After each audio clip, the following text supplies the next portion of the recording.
Nah, sekarang ditanyakan tadi ada range ya. Nah, kita singgung range dulu. Apa itu range? Range itu adalah kemampuan pergerakan dalam satu periode ya.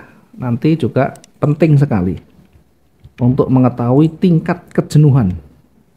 Ya, range itu tiap tiap time frame sebenarnya berbeda. Yang kita selalu gunakan adalah daily range. Karena kita menggunakan trading harian, maka kita menggunakan daily range. XAU itu rata-rata daily range-nya 1600 sampai 3000. 160 sampai 300 pips. Ya, saya sebut aja 1600 sampai 3000. Ini normal, kondisi yang normal. Kalau ada berita yang signifikan, berita yang besar, itu bisa 5000 sampai 7000 ya, lebih dari 3000 lah.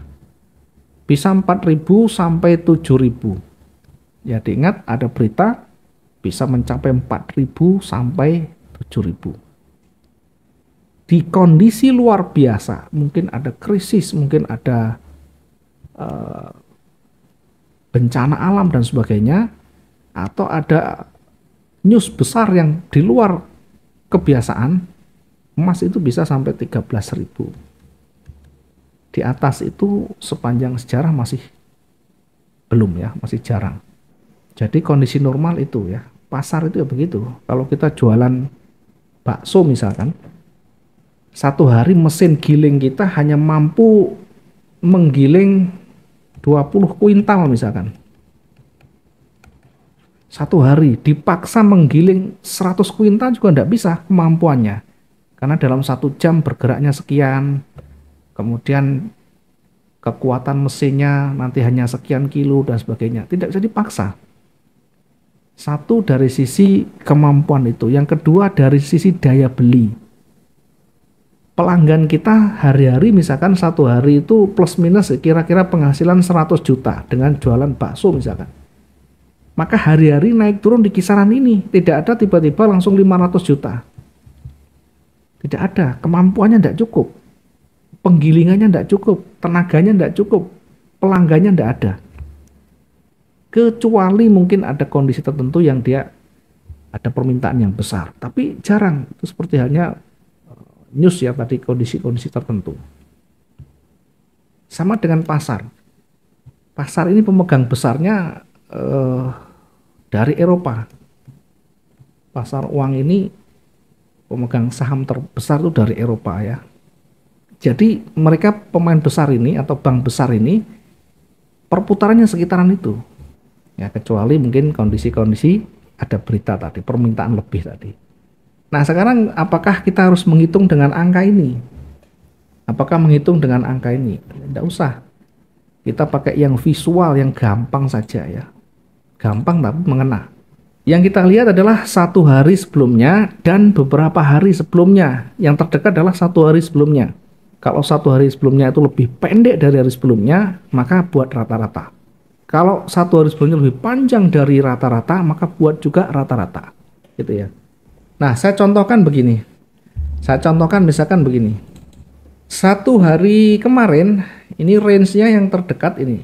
Tertinggi dan terendah. Sumbunya. Artinya bukannya sumbu, mungkin kalau body ya body ya. Artinya yang high dan low-nya di sini.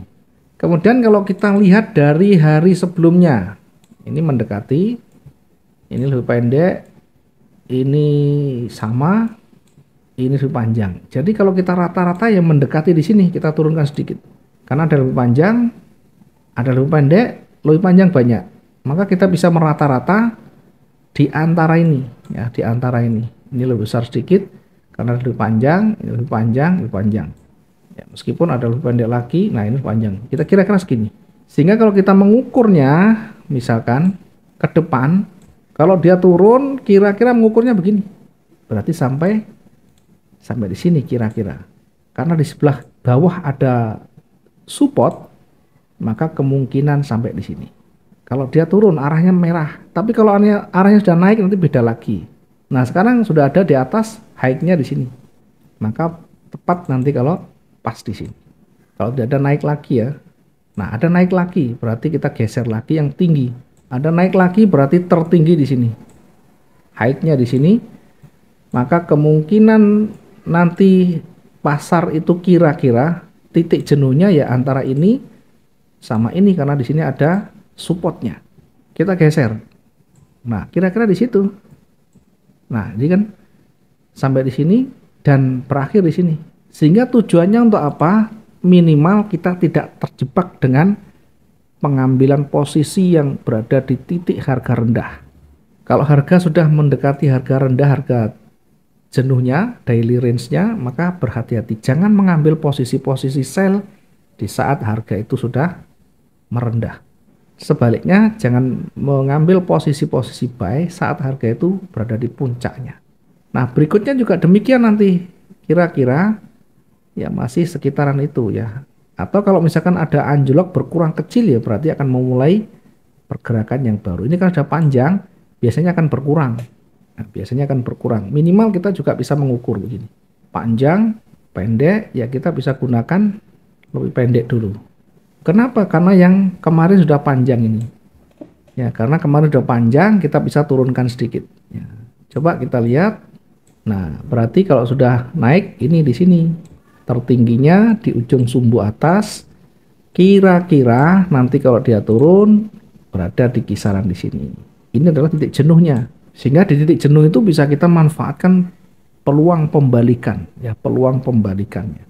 Nah, sekarang yang terdekat dari running ya, hari ini ya misalkan. Hari ini range-nya bagaimana? Oke, kita lihat satu hari kemarin sampai di sini. 2 hari yang lalu lebih panjang. 3 hari yang lalu ini segini, ini sama. Oke, rata-rata begini. Jadi kalau kemarin sudah cukup panjang, ya rata-rata sekian, kita bisa naik turunkan antara ini dan di sini. Boleh saja begini. Sehingga kalau naik kira-kira sampai di maksimum di sini. Kita lihat sisi sebelah kiri apakah berbenturan dengan resisten. Kita lihat. Nah, di sini ada resisten. Jadi realistis di sana. Maka kalau ada yang menyampaikan hari ini emas akan sampai di 2050. Menghayal. Terlalu jauh menghayalnya. Potensi memang ada, tapi gejalanya tidak sampai ke sana. Kalau kita mau lihat hujan, ada gejalanya. Awal itu gerimis, kemudian gelap dan sebagainya. Ini tidak ada gejala di sana. Tidak ada tiba-tiba mati melesat sampai di sini, tidak ada sudah. Sangat kecil sekali. Termasuk ketika turun. Oh, nanti turunnya kira-kira akan sampai hari ini sampai di sini. Ya, sama juga. Tidak realistis kalau kita melihat dari sisi jejak yang ditinggalkan sebelumnya. Ya, semuanya tergantung jejak yang terdekat yang bisa nanti menjadi dasar ya menentukan berikutnya. Kemungkinan memang ada, tapi kecil. Ya, silakan diuji kalau tidak percaya nanti akan sekitaran di situ ya. Pergerakan akan di situ. Kalau kita tadi analisakan pagi ya di tanggal 23 ini ya. Oke. Kalau perkiraan kita begini. Perkiraan kita di jenuhnya itu hanya sampai di 2014. Dengan daily range-nya kira-kira sekian ini. Daily range-nya sekian. Dan ini kalau kita ukur dengan hari sebelumnya ini masih realistis sekian, masuk akal. Hampir-hampir sama. Tidak ada yang terlalu beda. Kayak hari kemarin juga demikian. Oke. Hari kemarin tanggal 22. Hari kemarin ini perhatikan ya. Targetnya sekian, kemudian area jenuhnya bahkan tidak sampai dilewati, hanya sampai di target yang pertama saja, mendekati target, hanya bergerak sampai di sini. Intinya kita bisa dapatkan buy dan sell-nya. Di 2 hari yang lalu misalkan, tanggal 21 ya, oke, tanggal 21 begini, ketika kita perkirakan ya, naik dan turunnya, ini area jenuhnya di 2007 kita taruh sell di sana. Kenapa tidak ambil buy? Karena titik jenuh. Termasuk ketika turun kita uji di sana di area supportnya.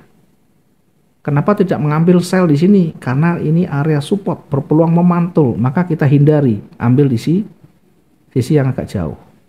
Ini. Kalau kita ukur daily range-nya, ya kita ukur yang sebelumnya di sini pendek, kemudian ini pendek lagi.